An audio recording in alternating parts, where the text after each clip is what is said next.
पूज्य माताओं बहनों, आज शुरू से ही बड़ी खुशी हुई मुझे। बहन जी ने जो भजन सुनाया था वो मुझे बेहद अच्छा लगा, और फिर उसको और मजबूत बना दिया हमारे मंत्री जी। आप सब मेरे विचारों से परिचित हैं, सब जानते हैं, और पहली बार आपके बीच में नहीं आया, बहुत बार आता रहता हूँ, और बिना बुलाए भी आ जाता हूँ, अपने आप कह करके आ जाता हूँ मैं आ रहा हूँ आज। मेहरबानी है तो बहुत। मैंने पहले प्रधान जी से कहा मैं आ रहा हूँ, क्योंकि परसों से मेरा, कल से शाम से कार्यक्रम ग्वालियर से आ गए, डबरा, वहां कार्यक्रम है। देखिए, बहुत से शब्द, बहुत सी बातें ऐसी हैं। हाँ आचार्य जी, मेरे ध्यान ही नहीं गया, हमारा आचार्य श्री विवेक जी बैठे हैं, जिनके पौरोहित्य में आज का ये संपन्न हुआ है। बहुत से बातें, कहावतें, मुहावरे, शब्द ऐसी हैं जिन्हें हम मुद्दतों से बोलते आ रहे हैं, उनके मतलब का हमें पता ही नहीं। वह बोलते आ रहे हैं, ना नौमन तेल होगा ना राधा नाचेगी, कहां से चला कैसे चला हमें कुछ पता नहीं। आपने ऐसे स्वाहा, जितने भी सज्जन बैठे हैं, आप में से हर व्यक्ति ऐसा होगा जिसने जीवन में कम से कम 10,000 बार स्वाहा बोल चुका होगा, क्योंकि यज्ञ में आते हैं, प्रत्येक मंत्र के साथ में स्वाहा बोलते हैं। लेकिन ऐसा बहुत कम लोगों को पता होगा कि स्वाहा का अर्थ क्या है।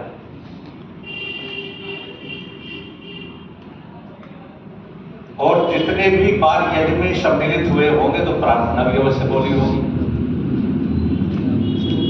छोड़ देने छल कपट को, मानसिक बल दीजिए।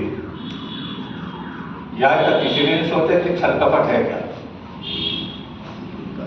न्याय दर्शन में इसका बहुत बड़ी चर्चा की है महर्षि गौतम ने। उसकी चर्चा तो फिर करेंगे हम। मैं स्वाहा के विषय में थोड़ा सा बता देना चाह रहा हूं। जब किसी शब्द के अर्थ का पता होगा तो उसे बोलने के अंदर आनंद भी अलग ही आएगा। अब जिसने पहले कभी गुड़ खाया हो और उसके सामने गुड़ का नाम लो तो नाम थोड़ा टेस्ट भी आएगा, उसे रसगुल्ले का भी आएगा। और जिसने कभी खाया ही नहीं है, बोलते रहो, कुछ पता नहीं। अब स्वाहा स्वाहा बोलते रहो। बड़े बड़े पढ़े लिखे लोग, और अक्सर आपने देखा होगा हमारे जो पत्रकार लोग हैं, उनको इतना ज्ञान है कि जब भी किसी शहर में कहीं आग वाग लग जाती है ना, तो पत्रकार क्या लिखते हैं, आगरा में करोड़ों की संपत्ति जलकर स्वाहा। बस उन्हें इतना पता है कि स्वाहा का मतलब भस्म हो जाना, जल जाना, यही है ना स्वाहा। ये उन्हें इतना ही पता है। लेकिन किसी को भी मत पढ़िए, ऋषिवर दयानंद को पढ़िए और ऋग्वेद आदि भाष्य भूमि का वो पढ़िए। उसमें जो एक अध्याय है प्रार्थना याचना समर्पण विषय, और उनसे भी लाखों साल पहले किसी ऋषि को पढ़ना तो व्यास आचार्य का लिखा हुआ निरुक्त, उनमें वेद के गूढ़ शब्दों की व्याख्या की गई है। महर्षि व्यास जिन्होंने निरुक्त लिखा है तो लिखते हैं स्वाहा शब्द के 4 अर्थ होते हैं। और सबसे पहला अर्थ क्या है, सु आहा जीवा। आहुति देता हुआ यजमान परमात्मा से प्रार्थना करता है कि हे परमेश्वर, स्वाहा यानी आज से सत्य बोलूंगा, प्रिय बोलूंगा और कल्याणकारी बोलूंगा। हे परमेश्वर, मैं सत्य बोलूंगा, प्रिय बोलूंगा और कल्याणकारी बोलूंगा। अब लगा लीजिए, इतना तो कभी सोचा नहीं होगा, सोचते नहीं है ना, बहुत सी बातें ऐसी होती हैं हम सही रूप में आज तक अहिंसा को भी नहीं समझ पाए, न सत्य को समझ पाए। और जैसा किसी ने कहते हैं ये बातें सारी की सारी चिंतन की होती हैं। चिंतन के बिना किसी भी शब्द का अर्थ आपकी समझ में नहीं आने वाला। चिंतन ऋषि ने लिखा ना, श्रवण मनन, है ना, पहले सुनो और फिर उस पर चिंतन करो। निधिध्यासन। चिंतन के कुछ भी समझ में नहीं आता। देखो सत्य की बात ले लो पहले। आप सब बहुत पढ़े लिखे लोग बैठे हैं, मुझसे ज्यादा पढ़े लिखे लोग बैठे हैं, आपको समझाने में मुझे कुछ कठिनाई नहीं होगी और मेरी भी भाषा ऐसी है कि आपको समझने में कोई कठिनाई होती है। एक बात पर विचार कीजिए, आप कहीं जंगल में अपने खेतों पर घूम रहे हो, उधर से एक गाय भागी हुई निकल गई। आपने गाय को देखा, वो निकल गई वहां से। थोड़ी सी देर के बाद ही वहां कसाई जो गाय का पीछा कर रहा था वो आ गया। वो भी भाग रहा है गाय को पकड़ने के लिए और आपसे पूछा, भाई इधर को कोई गाय गई है? तो आपका दिमाग गया कि झूठ बोलना तो पाप है, सच बोलो ना। उसने कहा गाय यही करूंगी। सच बोल दिया तो ठीक है, लेकिन गाय तो बहुत दूर निकल चुकी थी ना। तो देखता जा रहा, एक आदमी घोल मिला। उसने कहा भैया इधर को कोई गाय गई है। उसने सोचा रहा गाय की जान बचाने के लिए झूठ बोल दूं, अब गाय की जान तो बचेगी। उसने कहा नहीं इधर को कोई गाय नहीं लगी, इधर तो कोई पशु गया ही। वो फिर आगे चलता रहा। अब तीसरा आदमी मिला। उसने कहा तुम बताओ इधर कोई गाय नहीं है क्या? उसने कहा सत्यवादी भी बन जाओ और गाय की जान भी बच जाए, दोनों काम कर दो। उसने कहा कोई जानवर गया तो है, लेकिन गाय की पहल था मैंने ध्यान नहीं दिया। वो फिर आगे चल पड़ा। आगे चौथा आदमी मिला। उससे कहा भैया इधर को कोई गाय गई है? कि हाँ गई है। कहा है कि स्टेट में है, क्या करेगा तू? मेरी गाय है ना, कसाई हूं तो गाय मारता हूं, मांस बेचता हूं। उस आदमी का हाथ लगा कर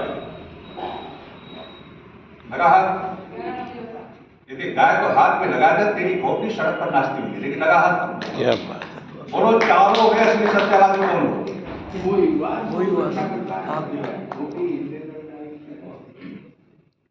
सत्यवादियों को हमने मुकुटवादी भी देखा है, जिसके शरीर में बल नहीं है वो सत्यवादी कभी रह नहीं सकता, या तो पीटेगा और वोट ले लोगे। इसलिए मैं कहना चाहता हूं कि हर बात के साथ में संघर्ष नहीं है तो कुछ भी सफलता मिलने वाली नहीं। संघर्ष रहते हैं शारीरिक पद, आत्मिक पद, सारी जरूरी है। ये आपने मान लेना सबसे बढ़िया गुण रहा अंत वाला रहा, गाय लगा तो हाथ। याद रखना, यदि आपके अंदर संघर्ष करने की शक्ति नहीं है तो आपकी सत्यवादिता पूरे राष्ट्र को लेकर के डूब सकती है, पूरे देश को लेकर के डूब सकती है। और यदि आप में बल है, अच्छा आप ये देखिए, आपने इतिहास बहुत पढ़ा होगा। हमारे इतिहास में जो देश का इतिहास है उसमें पन्ना खाई की कथा थी, सुना ना? ऐसी दो धाई हुई हैं। अभी तक इतिहास को ने केवल आपको एक का पता होगा, पन्ना धाई का, जिसने उदय सिंह को बचाया। लेकिन एक वीरांगना एक और हुई है, उसका नाम है गोरा धाई। और कहा इस आगरे के अंदर ही गोरा धाई ने यशवंत सिंह के बेटे अजीत सिंह को बचाया था, इसी प्रकार से जैसे उदय सिंह को उसने बचाया। इतिहास है। तो आप ये पता है कि महाराजा शांगा संग्राम सिंह,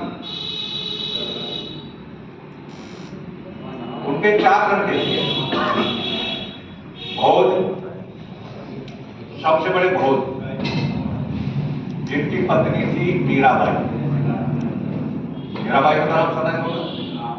भोज से छोटे विक्रम सिंह, और विक्रम से छोटा रतन सिंह, और सबसे छोटे थे उदय सिंह।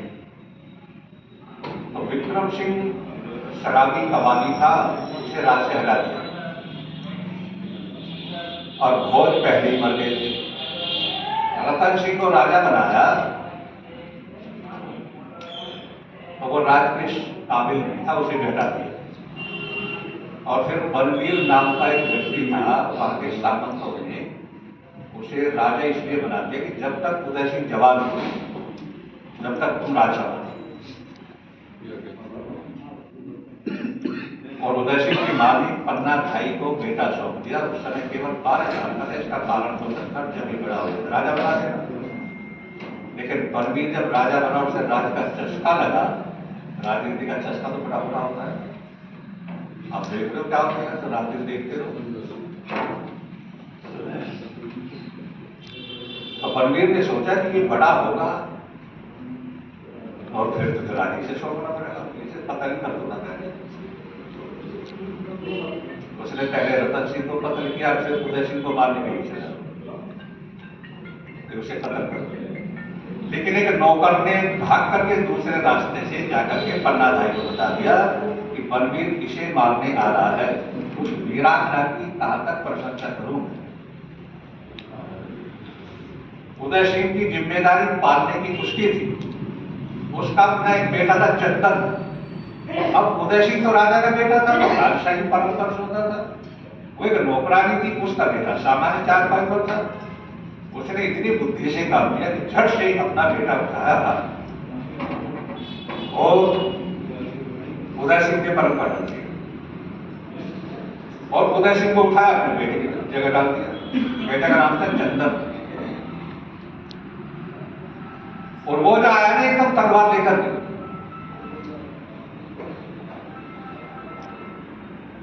पन्ना उदय सिंह कहां है? अब ये विचार करो सवाल, पन्ना उदय सिंह कहां है? बस सत्य के झूठ की परीक्षा न होती। उस समय यदि पन्ना सच बोलते तो उदय सिंह मारा जाता। अब उदय सिंह मारा जाता तो दुष्टों के हाथ में राज बढ़ जाता, और दुष्टों के हाथ में राज होता तो कम से कम करोड़ों लोगों का जीना खराब हो जाता। आपको यही पता नहीं, जिस समय दुर्योधन गांधारी के पास में गया और गांधारी के पैर पकड़ करके कहा कि मां मुझे आशीर्वाद दो, टीवी पर देख रहे हैं तो गांधारी का बेटे किस बात का आशीर्वाद कि मां मुझे ये आशीर्वाद दो कि युद्ध में मेरी जीत हो, पांडवों की हार हो। कमाल, सारी दुनिया का इतिहास मंगा लीजिए, ऐसा उदाहरण आपको कहीं नहीं। गांधारी कहते बेटे मैं तुझे जीत का आशीर्वाद दूं। जीत का आशीर्वाद तो उसे दूंगी जो धर्म की लड़ाई लड़ रहा है। तू तो पराया अफीम करके खाने वाला है। यदि तेरी जीत होगी तो भारतवर्ष में तेरा राज होगा, और जहां तेरे जैसों का राज होगा वहां साधु संतों का जीना भी मुश्किल हो जाएगा। उसका बाप मुझे भी लगेगा। आशीर्वाद नहीं दिया। पन्ना ने सोचा हाँ इसकी जान बचनी चाहिए। उसने क्या किया, साफ कह दिया जीरा अपने बेटे की ओर इशारा किया। अब बलबीर ने मारी को खींच करके तलवार बच्चा आधा इधर आधा उधर। भगवान श्री कृष्ण कहते हैं कि ये देखो पहले यह झूठ में मुनाफा है या सत्य में मुनाफा है। आप ये तो माने कि झूठ बोलना पाप है, पाप है, झूठ बोलना पाप है, लेकिन गाय की हत्या हो जाएगी वो उससे भी बड़ा पाप है। अब झूठ बोलना पाप है, गाय की जान बचाना पुण्य है, तो दोनों में से बड़ा पुण्य है। देखो पुण्य। ये तो ठीक है कि झूठ बोलने का पाप लगेगा, ठीक है ना, लेकिन सत्य वो गाय की जान बचाने का पुण्य भी तो मिलेगा। अब ये देखो इसमें मुनाफा कौन सा है। भगवान श्री कृष्ण कहते हैं कि ऐसे ही भगवान श्री कृष्ण की बात बता रहा हूँ, वो कहते हैं ये देखो मुनाफा किसमें है। यदि ऐसी जगह पर तुम्हारे में संघर्ष करने की शक्ति है और या संघर्ष करने की शक्ति नहीं भी है, तो जहां देश की रक्षा होती हो, गाय की रक्षा होती हो, मत झूठ बोलना पाप नहीं होता। ये शास्त्र कहते हैं, आपको प्रमाण भी दे सकता हूं। ये देखो मुनाफा किसमें है, मुनाफा तो जान बचाने में है। और वो तो सोने पे सुहागा, वो तो सबसे अच्छा इसलिए कहते हैं गाय यहाँ नहीं है, लेकिन तू हाथ लगाएगा तो तेरी हत्या गाय के साथ ही कर दूंगा। सबसे बड़ा बलवान, सबसे बड़ा सत्यवादी वो व्यक्ति होता है।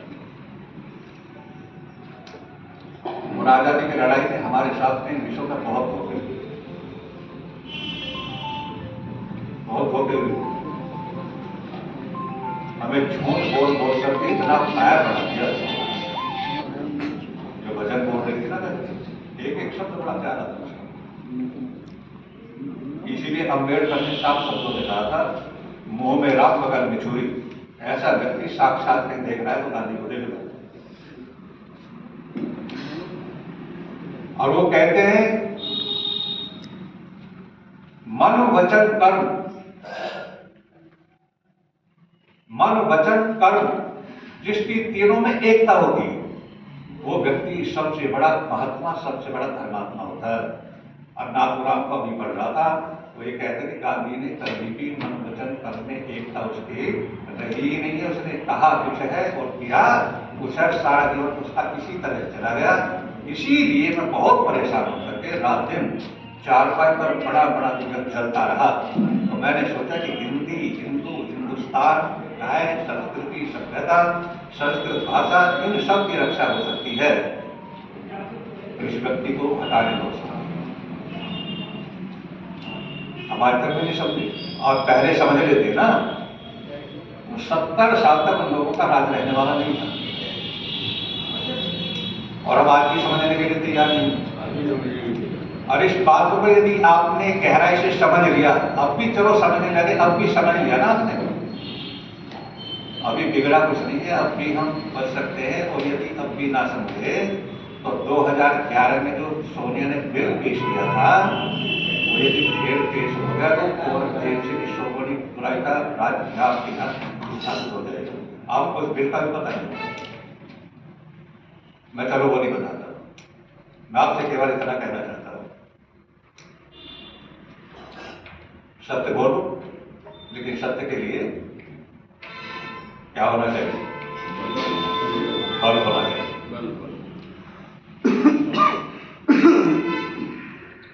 सत्य बोलूंगा, वीर्य बोलूंगा। और तीसरी बात क्या है? कल्याणकारी, जिसमें कल्याण हो। और तेरी आज्ञा के अलावा कुछ भी मैं करने वाला, मैं समय के अनुसार व्याख्या करूंगा। 4 बातों की व्याख्या करनी है। आप पांडवों का उदाहरण ले सकते हैं। युधिष्ठिर ने झूठ तो नहीं बोला, और विराट के यहाँ 1 साल तक उसने झूठी झूठ बोला, लगातार 1 साल तक झूठी झूठ बोलता। एक दिन भी यदि सत्य बोल देता तो भेद खुल जाता। अज्ञातवास का जो समय था, भेद खुल जाता, मोरो पकड़ कर ले जाते, फिर 13 साल के लिए वन में जाते, जब तक तो आर्यवर्त का पूरा सत्यानाश हो चुका। लेकिन युधिष्ठिर ने वही शुरू किया। विराट के यहाँ जाकर के कहा, मेरा नाम कंस है, मैं बहुत अच्छा जुआरी हूँ, जुआ खेलना जानता हूँ। राजा युधिष्ठिर के यहाँ रहता था, उसे जुआ खेलना नहीं तो सिखाता था। अब वो जुए में हार गए, उन्हें वनवास हो गया, इसलिए मारे मारे फिर रहे हैं, तुम्हारे यहाँ नौकरी के लिए आया। झूठ बोला कि सारी पूरे साल तक होगा। अर्जुन तो बेचारा नपुंसक बन गया।